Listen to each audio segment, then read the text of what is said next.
Alright, this is Mason at Kendall Super Marysville. I'm going to go ahead and show you all the buttons and switches in the Forester. So we are going to cover mainly just the steering wheel, anything with headlights, windshield wipers, even to the paddle shifters in the back. Some models will have this, not every single one will have it, the heated steering wheel. All of the menus with the I/set and the arrows. And then we'll also go over these buttons too, and anything on the door that might be confusing you. So let's start at the top. We'll go to the top left. Here on the door, we see the set 1 and 2. So I'm going to adjust my seat to how I like it. So I'm just going to move it a little bit further back. And maybe I want to be a little bit higher up. I feel like I'm not really at the level I want to be. Okay, so I'm comfortable where I'm at now. I'm going to hold set, and then I'm going to press 1. Okay, so did you hear those 2 beeps? When you hear those 2 beeps, you know that it actually saved. I've had people where they just press set and then 1 and they hear nothing.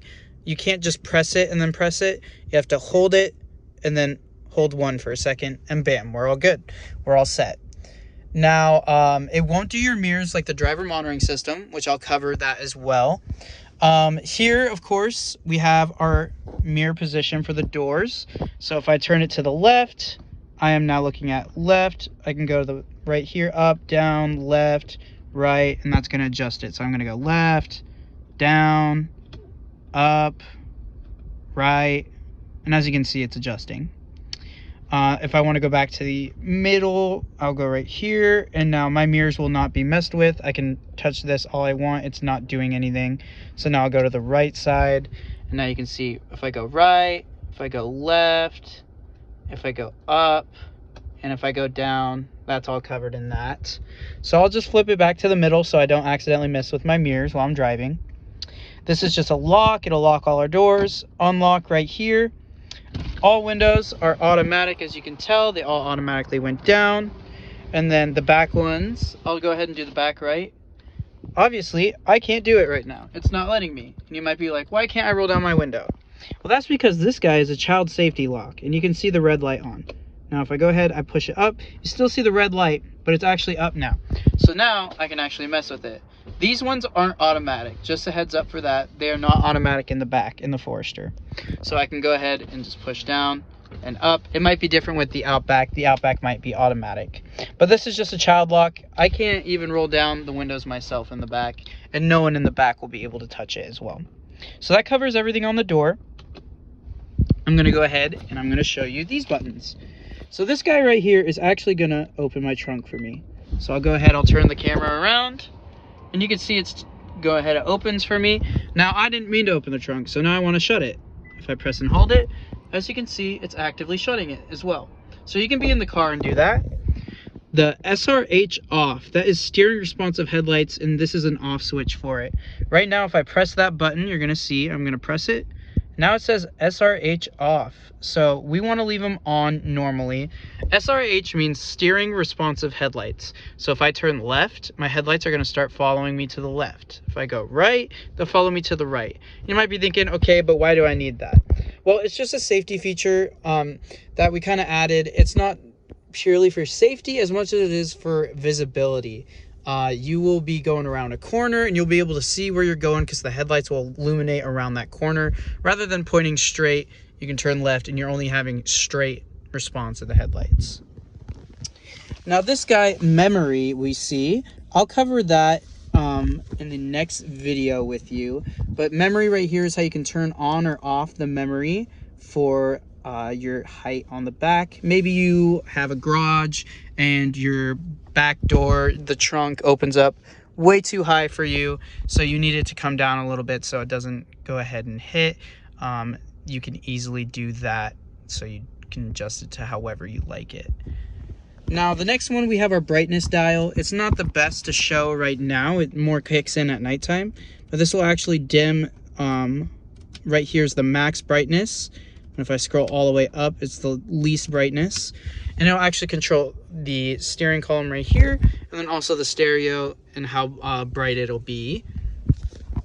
Nextly, we got traction control off right here on the very bottom. Basically, that'll just turn our traction control off. A lot of people ask me, why would I ever want to turn it off? It's a good question. Normally, you wouldn't want to, but you can see right here, it's off now. Traction control basically just allows you to have traction so you don't spin out. Maybe it's like really wet outside or icy. It'll kind of control so you can't let your wheels freely spin, so you're not spinning out. But you might want to turn it off maybe for off-roading, or maybe you're in really deep snow or mud or something and you just can't get unstuck.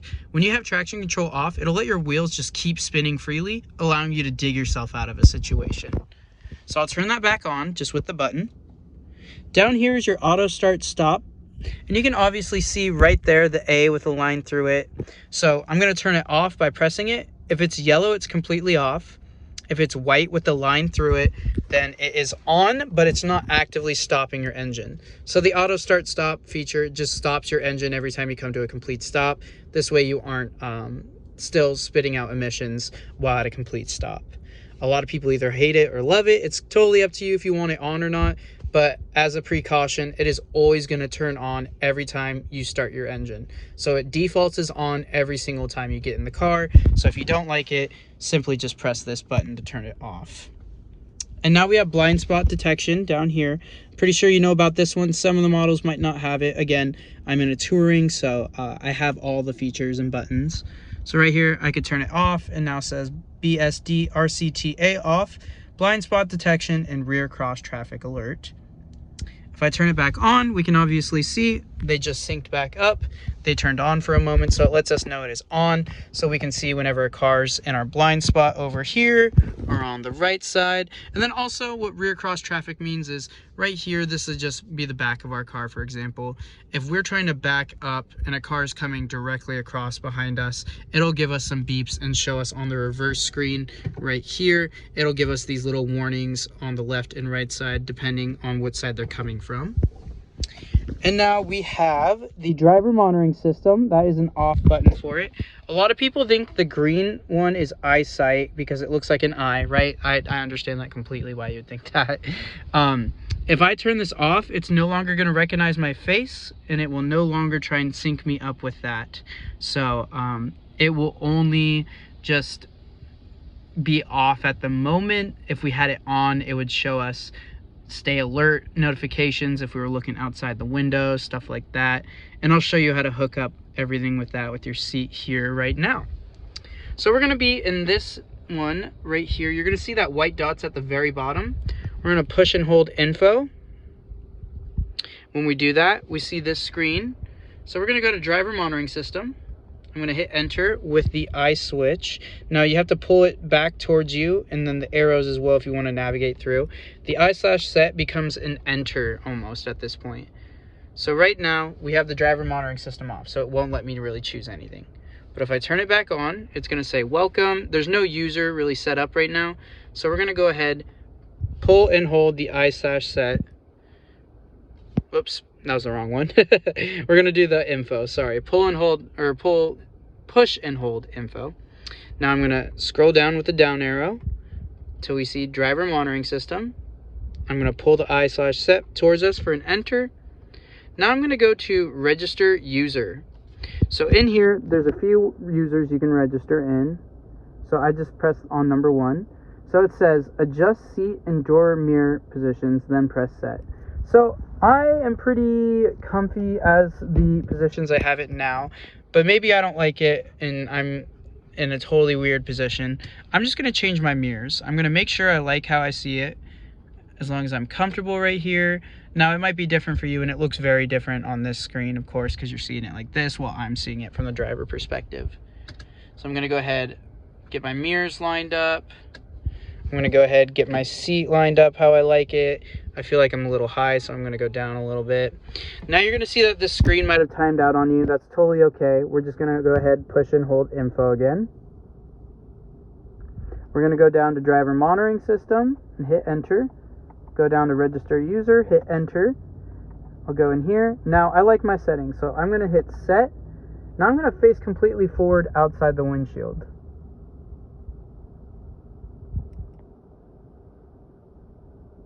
And then sometimes it doesn't like to respond to that. So I'm going to look straight ahead, right at that red, or at this black box right up there.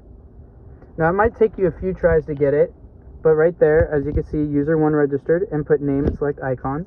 So the way that we do this is I'm going to hit enter, and now it's going to let me control it. I like to just do my initial because I feel like it takes a really long time to go through all of it. So M, we'll just do M for my first one. And now I'm going to use the down arrow quite a few times. So down, down, down, down, down, down. You get it, down. Now we're on this one right here. There's a few icons you can select. So I'm going to hit enter. And I'll do the race flags, but for other purposes, if you want to find different ones, there's a leaf, a little family icon, a butterfly, a heart with love, a paw print. That one's really popular. Another family one, and then back to the race car. That doesn't matter. It's just like a symbol to represent you every time you're in the car. So I'll go down after hitting enter on this. Obviously, if you see these arrows, you have to hit enter. And now I hit the down arrow, hit set, and now it is going to say welcome M right there. Hello M. So what this does is it's going to memorize my mirrors and my seating position. This way I'm the most comfortable I can be. Every time I get in the car, that's going to scan my face right there, just being like, okay, this is Mason. It's not recording you at all. It's an infrared camera that you see right there. It's not a camera like it's keeping track of anything recording. It just scans your face for you. So maybe you're in here and you're like, okay, that's great, but I want to get out of here now. So we'll just scroll down till we see go back is highlighted, hit enter, and now we can go down until we see, let me see right here. Okay, actually we can just press the info button and it'll pop us out of that menu really quick. So if we hit that, it'll be good. So that is everything with the driver monitoring system. If you have more questions with it, I can show you how to update your seat position if it's uncomfortable. I can show you anything that you need with the auto retract if you want to do that on exit. But let's go ahead and move on to some other buttons. So right here, if we have like a radio station saved, this is like a skip or back to right here, you'll see the FM. You can see that it's going to different channels if I go ahead and press it. So I hit back. I hit back again. It's going through all these different channels that are saved. But if I was on like Apple CarPlay or Bluetooth, it'd go through and skip my songs. Volume is pretty straightforward. I can hit up for more, down for less. Source, I'm going to go to a screen to kind of show you it. So I'm going to press info again, and we're going to go until we're a few down. So right here we see FM. If I hit the source button right now, it's going to go ahead and go to AM. I can go to Sirius XM by hitting source again, FM again. But if I had Bluetooth or Apple CarPlay hooked up, it could also go through those. So since we're on the topic now to info, we'll go through all these screens together. So I'm going to start at the very top. Right here, it shows us what features we have active. Now, again, I'm in a touring, so you might not have every feature I have.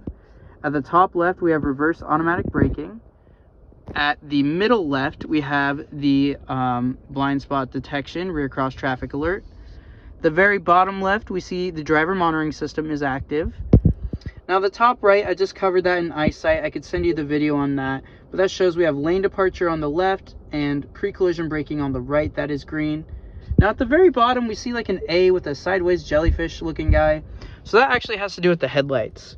If I put it in auto and I push the stick forward like this, my automatic high beams are going to turn on.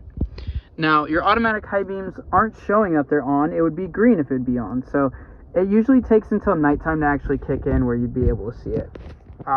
With your automatic high beams will turn on automatically for you at night. If there's a car coming towards you, it'll turn off. If there's a car pulling out in front of you, it'll turn off as well. And if you're going below, I think 25 miles per hour or 15 miles per hour, somewhere around that threshold, they just won't come on because they'll register, oh, maybe you're in a neighborhood right now, so they don't want to come on for you. So the next setting we have, this one will show you, actually it's kind of cool. If I turn my wheel, you'll see my wheels turning in live time right up there. And then the slope right there is like downhill or uphill. And we're on a -2 degree slope, -1 now. So it just shows us that we're going down -1 degrees. And then all those wheels will light up green on this icon right here when you're driving, letting you know your all-wheel drive is good. One of them might not be illuminated if you're slipping out. So I hit info one more time again. In here, these are our little stock widgets that we have. We have our acceleration percentage, Right there in the middle, that is the driver monitoring system showing that I am registered, and then my angle. You can set these up to be different however you want, and if you want, I can show you how to do that. Just give me a call and I'll help you with that. But these are the default ones I have here. Right here next we have our weather screen. Now I know a lot of people have called me complaining that it says they are in, it shows they're in like New York or something. So what we're going to do is we're going to go to apps, we're going to go to travel link, and now we're going to go to weather. In here we're going to go to locations, and it might say like New York right here, right? So we're going to add a new location. We're going to go all the way down till we see Washington or whatever state you're in as well. So right there we see it. I'm going to press in there. Now we're in Everett, Mukilteo, closest to us, but you can choose anywhere. These are general locations. There's not going to be one that is going to be exact to you. So Everett, Mukilteo. Now I'll hit back. Oh, whoops. Of course, I'm pressing everything now. Okay, we'll hit back. We'll hit back again. Now you're going to see this right here, and there might be New York up here. It's going to still show New York up there until you press Everett, Mukilteo, and now it'll show it there and right there too. So that's how you would change that if you are having issues with that weather. So we'll hit info again. Right here it's going to show us just where we're at and where we're facing. We're facing east, and we're on Smoky Point Boulevard. If we're driving somewhere else, it might show us what direction we're in and what street.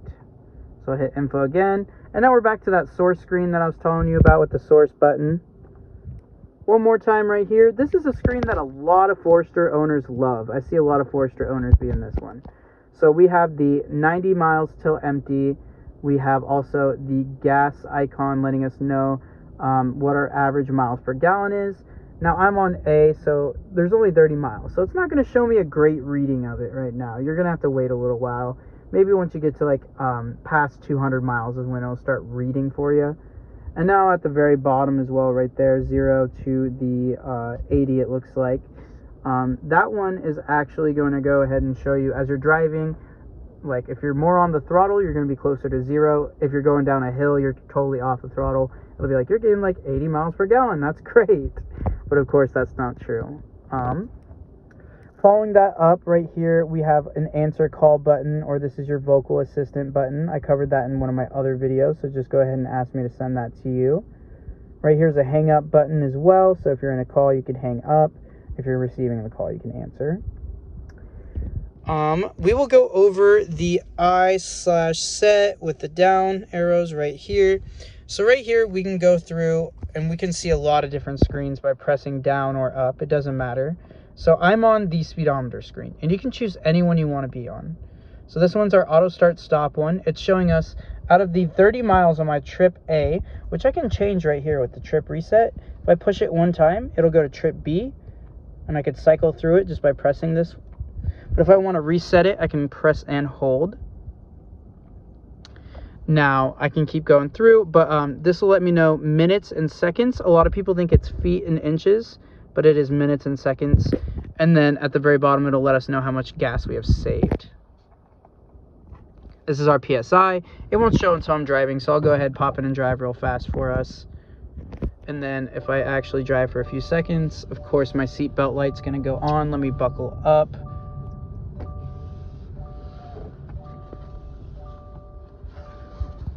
Okay, so I'm buckling up now, and then it should actually show me what our true PSI is.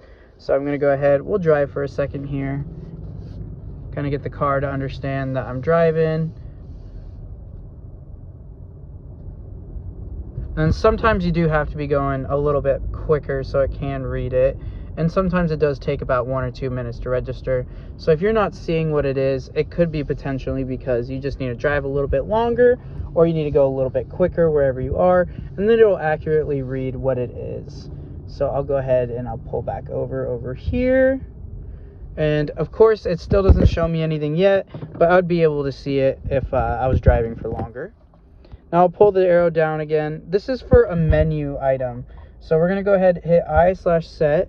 If I press and hold it here, it's gonna let us go in there. Now we can go through the down or up arrows, whatever one we want. So I'll hit down for warning volume. The first one was screen settings, rear seat reminder, eyesight. I covered that in another video. Reverse automatic braking, vehicle settings, which it's a little bit quicker in here if you went to settings and to vehicle. So I usually leave that one out. And then default settings, that one's gonna like factory reset our car. If you have any questions on any of those settings, go ahead and give me a call and I can walk you through them. But the way we get into them is, let's just go to, we'll go to screen settings, for example. I'm gonna hit enter. Now we're gonna see welcome screen, goodbye screen, gauge initial movement, units, tire pressure units, languages, go back. I can go through any of those with you if you want, but you can just select it like this, and then you could cycle through with these. And then, like I said in another video, whenever you're at the very last number, so how it says 7 out of 7, if I was at 6 out of 6 on another tab or 10 out of 10 on a different one, that's always going to be this go back setting. And you can just hit enter on it. And I'll go ahead, I'll go 8 out of 8, go back, and now we're out of that. So we'll keep going through these. Right now we see our average B. We have 0.1 miles, so it's not going to show us a reading at all of our average miles per gallon. If I go to A, it shows we only have 12.5, but that's because we've only driven 31 miles. Then it also shows us we're 90 miles till empty. And this one's going to show us, kind of like I was saying on the screen up there, where it has this 0 to 80. It'll just show us what we're getting as we're driving. It's not going to be a complete accurate read of your total trips. Then right here it shows I've been in the car for 31 minutes and I've gone 0 miles this entire time in the car. And then we're back at the speedometer one. So if you have any other questions with those, go ahead and give me a call. We are going to go ahead and cover now the S and the I. So you might notice that sometimes if you're in X mode, I'm going to go ahead and throw it into X mode. And now I'm going to push down for normal to get us back in the normal mode. That it says SI drive. So in SI drive, what that means is we have S and I, sport and intelligent. So right next to the P, we have the I symbol. And the I is for intelligent. If I press S, it's sport. I can press I again. And now you're going to notice a sharper curve with S than there is I. That's just because sport mode will be a little bit quicker, while I is just the slower, more normal driving mode for Subaru. S is just a little bit worse on your gas mileage. With the heated steering wheel, we can just go ahead, press it towards us, press it again and turn it off. With the paddle shifters, I can be in drive, switch it over to M, just simply by going from drive to the left, and then I can press the up paddle. Now you're going to see that number's changing up there. Now I can't go any higher than second gear because I'm not moving, but we have up to 8 speeds, so as you're moving, you can change it way more. So I'm going to go ahead and put this in park for us. I will go over X mode with you really quick too. So X mode, snow, dirt, you're going to see us twisted towards that. In any mode of X mode, whether it be snow, dirt, or deep snow, mud, you can be going from 0 to 25 miles per hour in. You can't go any faster than 25.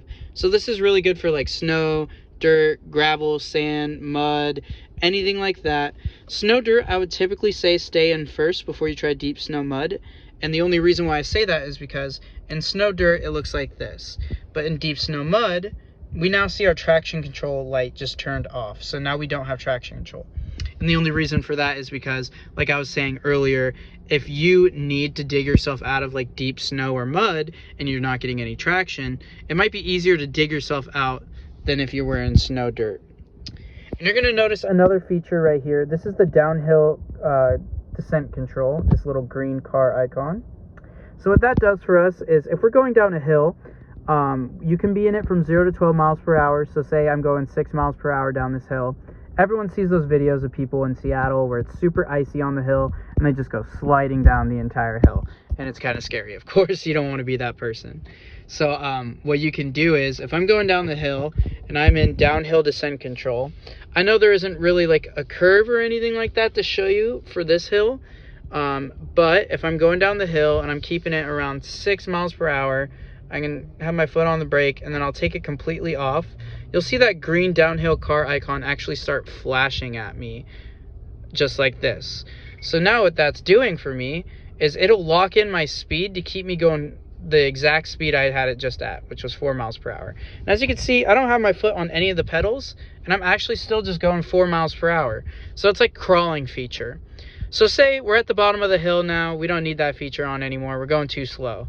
I'm just gonna put my foot on the gas again, And it's saying stay alert because of the driver monitoring system, so I'll just turn that off.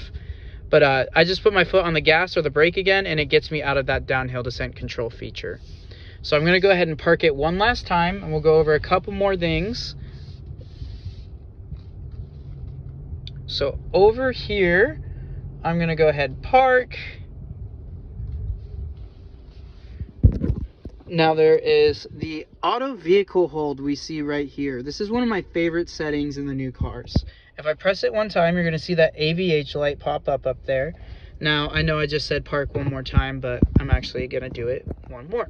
So I'm going to drive right now, and this is really good for like drive-throughs, if you're on the freeway for stop and go traffic, if you're going through a coffee stand, if you're waiting on a train or something like that. Whenever I come to a complete stop, you're going to see that I'm going to come to a complete stop right here. We'll pretend it's a red light. So I'm at a complete stop. Now I see that symbol pop up. I'm taking my foot completely off the brake, so my feet are completely off right now, and I'm still in drive. But as you can tell, I'm not moving an inch right now. I'm just staying completely still. So once I'm ready to go again, I can just put my foot on the gas and go. So it's a really handy feature if you don't want to hold your foot on the brake all the time, or if you don't want to go from like drive to park when you're in stop and go traffic. So it's a really good one for reducing like driver fatigue, just from the repetitiveness, of course. So I'll go ahead, and we're here now. I'm going to go over the windshield wipers and the lights, and that will be it for that. So over here we have off. Auto is going to automatically come on when it's too dark outside. You're going to see that sensor right there. It actually detects the daylight outside. Right here are your running lights, so these aren't your actual headlights at all. They're just like a little trim on your headlight, letting people know and see you. And then these are your low beams. Of course, you see my brights are on because I turned on my auto high beams, but I'll go ahead and bring it back. So people might be like, okay, how do I turn on my fog lights then? You just simply do it like this, and now you're going to see the fog light emblem. Now, people might say, I'm in auto, I have my automatic high beams on, and I still have my fog lights on, but I don't see the emblem anywhere. That's just because you're not going to be able to see it right now because it's not nighttime, so your lights aren't on. So you're not going to see any logo or emblem of any of your lights on at all. You're just going to see it off. Then, of course, turn signals like this, up for right, down for left, and then if I wanted to turn the brights off, I can just pull it back towards me. If I pull it back one time, it'll just do a little flash, push it forward, and it'll stay on permanently. Now with the windshield wipers, this is for the rear. So if I go right here, I'm on 0. They aren't going to be on. If I do this one, you're going to see it go slow. Whoops, didn't mean to do that. If I go up one more, you're going to see it's a constant sweep. And if I push and hold up, the windshield wiper fluid will go. Or maybe it's a sunny day, you just want to clear it really quick. I can pull and hold down, and it'll just go straight back to that off position. Now for the windshield wipers, I'll pull down one time. The smaller the icon, the faster the speed. So if I'm up here, it'll be a really slow swipe. If I'm down here, it'll be quicker. I can go down one more time. This is just an intermittent speed. It'll keep going. One more time is the fastest speed that we have. And then up all the way is off. If I do it up one time really quick, it'll just do a quick swipe. And if I pull this back towards me, you're going to see the windshield wiper fluid go in. So that is mainly all the buttons and switches. If you have any questions with any of those, feel free to give me a call, give me a text. We could schedule another little video chat if you prefer. I can get you comfortable with that too. All right, thank you.